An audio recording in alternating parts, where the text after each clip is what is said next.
প্রথমে আমি এই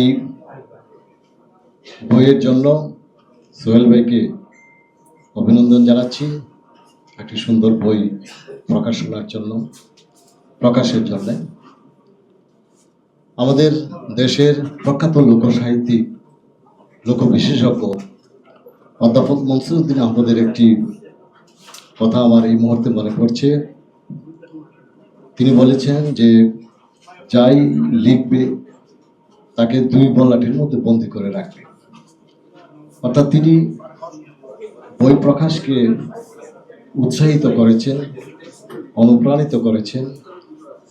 একদিকে যেমন আমরা যাতে বেশি বেশি বই প্রকাশ করি, তেমনি বই সেটা প্রকাশ করে থাকলে সেটা একটা ইতিহাস হয়ে দাঁড়ায় এক সময়। সোহেল ভাই তার দীর্ঘ সাংবাদিকতা জীবন এবং তিনি জাতীয় প্রেস ক্লাবের একজন সিনিয়র সদস্য। আমরা সবসময় এখানে তাকে যেটা দেখেছি যে আমাদের জাতীয় প্রেস ক্লাবের একটা বৈশিষ্ট্য হলো যে এখানে আমরা বেশ কিছু আমরা বলে থাকি যে এখানে কিছু ক্যারেক্টার আছে, এক একজন এক এক ধরনের তাদের বৈশিষ্ট্য। তো সোহেল ভাই হলো খুবই আড্ডাবাজ মানুষ এবং আমরা যারা ছোটরা একসঙ্গে বসে আমরা সবসময় আড্ডা দিতাম এবং সোহেল ভাই সবসময় নানা বিষয়ে বক্তব্য রাখতেন। তো আমরা তাকে এটাই জানি এবং তার কাছে বসলে যে সমৃদ্ধ হওয়া যায় আমরা সেখান থেকে উপলব্ধি করেছি। আর সাধারণত একটু অগোছালো টাইপের হয়, লেখালেখি সবসময় করেন, রিপোর্ট করেন, লেখেন সবকিছু, কিন্তু সবকিছু গুছিয়ে রাখেন না। ফলে দেখা যায় যে সাংবাদিকদের বই খুব একটা হয় না, যদিও তারা প্রচুর লিখেন।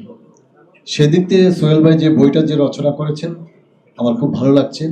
আর আমরা সাংবাদিকতার বাইরেও আমরা জানি যে আমাদের যে মুক্তিযুদ্ধের সর্বাধিনায়ক এমএজি উসমানীর সঙ্গে উনি কাজ করেছেন।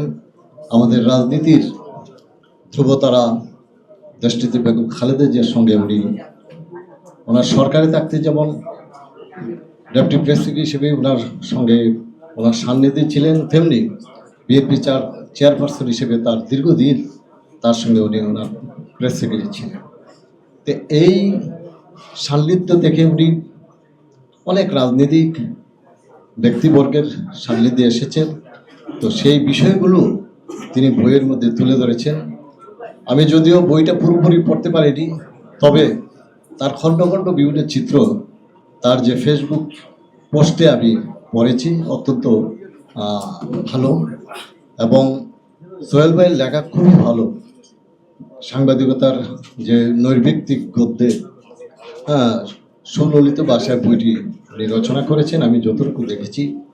তো আমি তার এই বইয়ের বহুল প্রচার কামনা করি এবং আশা করব যে সোহেল ভাই আরও বই লিখবেন। এই বলে আমার বক্তব্য শেষ করছি। আল্লাহ হাফেজ।